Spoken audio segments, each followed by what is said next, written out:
Every search for Atlantis begins with the writings of the great Greek philosopher Plato. Plato was essentially the father of Western philosophy. And because what he had to say was so important and has remained important throughout the history of Western thought, it became much more acceptable, much more respectable, if you will, than if someone else had written it. In one of the most intriguing of his writings, Plato describes a remarkable utopian society. Rich in wealth and knowledge, their skills as builders and engineers were advanced beyond imagining. But, he says, the peace of this land was suddenly torn apart. Legend has it that the entire civilization was wiped out in a single day and night, engulfed by the ocean and lost to the world for thousands of years. No other mystery on Earth has sparked such obsession or given rise to so many extraordinary theories. On the Mediterranean island of Crete, a discovery was made in early 1900 that would add a new chapter in the search for Atlantis. An archaeologist named Arthur Evans, a real-life Indiana Jones, arrived on Crete. He was searching for the treasures of the ancient world. Evans was looking for something very specific. He was looking for the first European culture, but he was also looking for the roots to Greek mythology. Evans began his search in a hilltop settlement called Knossos. He soon found something that was beyond his wildest dreams. In the very first trench he dug, Evans unearthed a magnificent stone throne. It was the heart of a spectacular palace complex. Covering an area the size of 4 football fields and containing 10 times as many rooms as Washington's White House, the dig exposed construction on a massive scale. What he found was beyond all expectations of anyone at the time, and essentially he defined the civilization around it, which he called the Minoan civilization. The name Evans chose came from a figure in ancient Greek myth called King Minos. Minos was said to live in a great palace, at the center of which he had imprisoned a terrible monster. Half man, half bull, it was called the Minotaur. Sir Arthur Evans thought that he had found the palace of King Minos. They probably had nothing to do with King Minos, but on the other hand, it seemed like a good label, and it has stuck.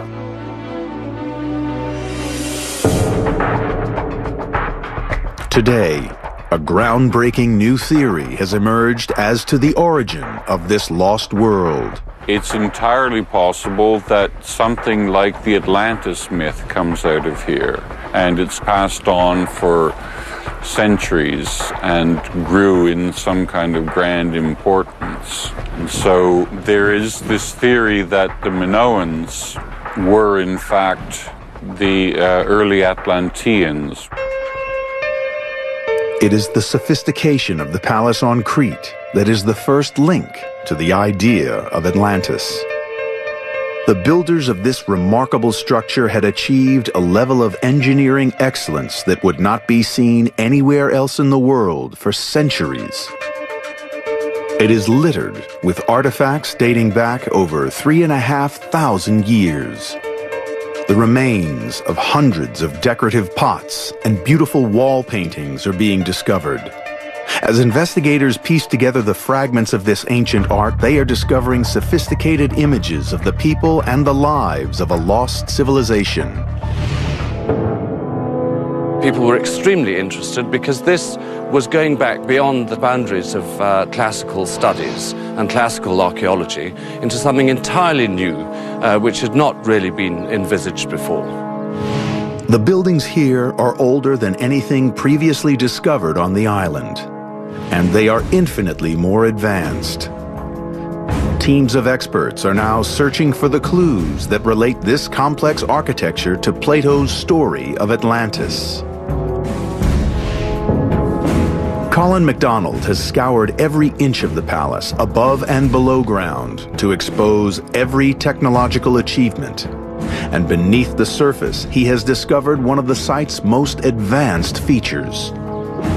Down beneath all of this, there is the most remarkable water system, both for the drainage of water and for the water supply itself. Astoundingly, this sophisticated network of pipes predates the plumbing of the great Greek and Roman empires by over 1,000 years.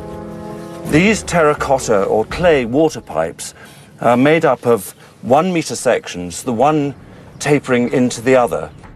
It took water to lots of different parts of the palace, and equally impressive systems were used actually to get water out of the palace for the drainage system itself.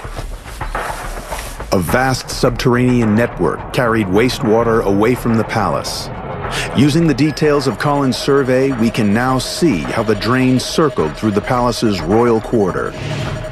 We're right in the middle of the main drainage system of the palace here on the east side. It's stone built on either side, about 1 meter high here. In times of torrential rain, huge quantities of water could be dealt with by this drainage system. A similarly sophisticated water management system is described in Plato's stories. He wrote of a palace where water was plentiful. Collected from the surrounding hills, it was in abundant supply throughout the city, just as it was here at Knossos.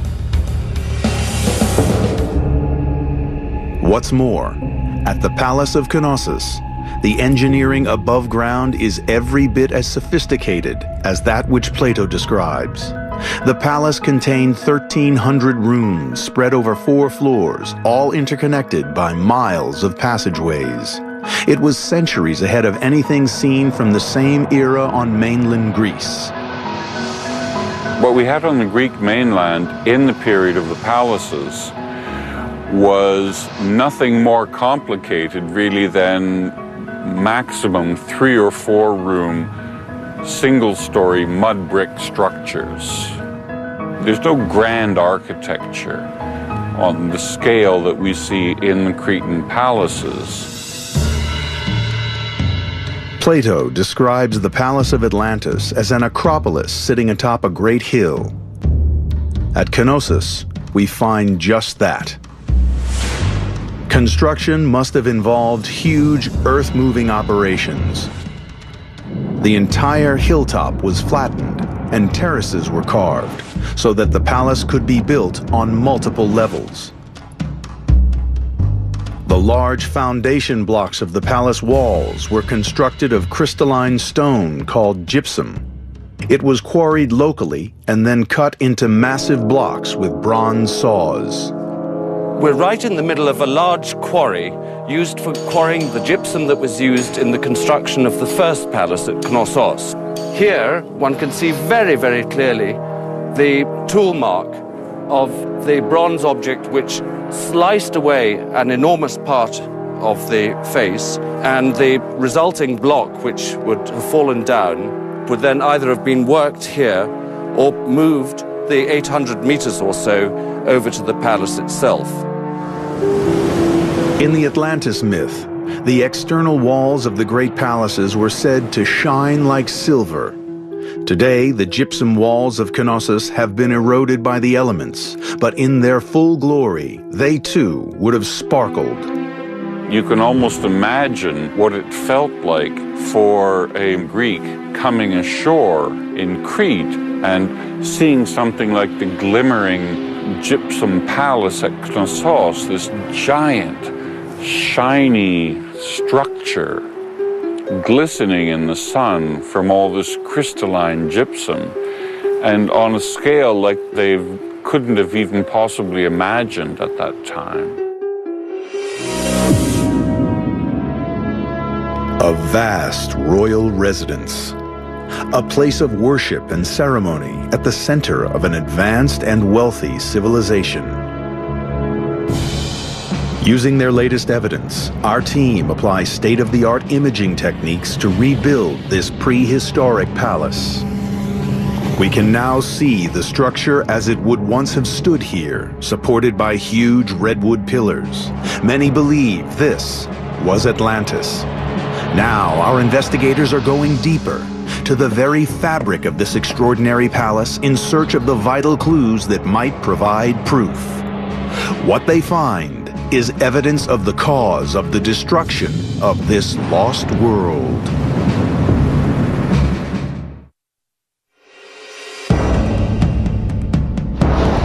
In the heart of the Mediterranean Sea, on the island of Crete, a remarkably sophisticated palace has been unearthed, and the find has reignited the search for the most famous of all lost worlds. With its massive scale, its complex water management systems, and its sparkling gypsum walls, the engineering of this extraordinary palace ties it closely to Plato's descriptions of Atlantis.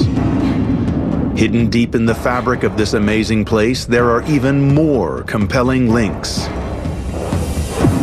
Plato wrote of Atlantis that it was a complex society that lived a utopian existence, its people in harmony with nature and their fellow man. That same harmony can be seen here, in the order and symmetry of the building's engineering, in the way it makes use of the natural flow of the elements.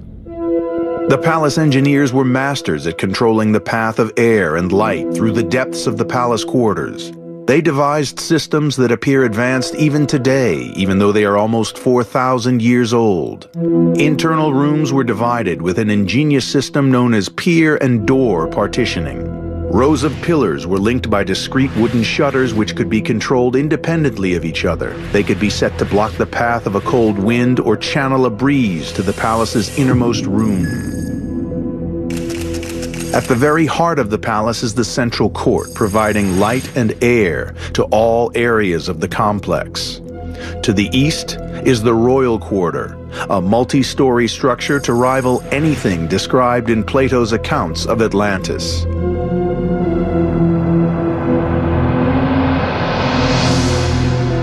At its heart, a huge 4-story spiraling staircase was built around pillared balconies, open to the elements to form a vast light well.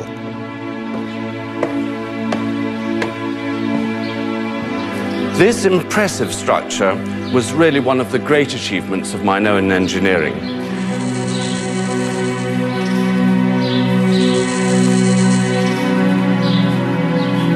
And in the middle of the staircase is this marvelous rectangular light well, which allowed the natural sunlight to diffuse all the way down to the bottom and then outwards into all the rooms which would otherwise have been very gloomy indeed.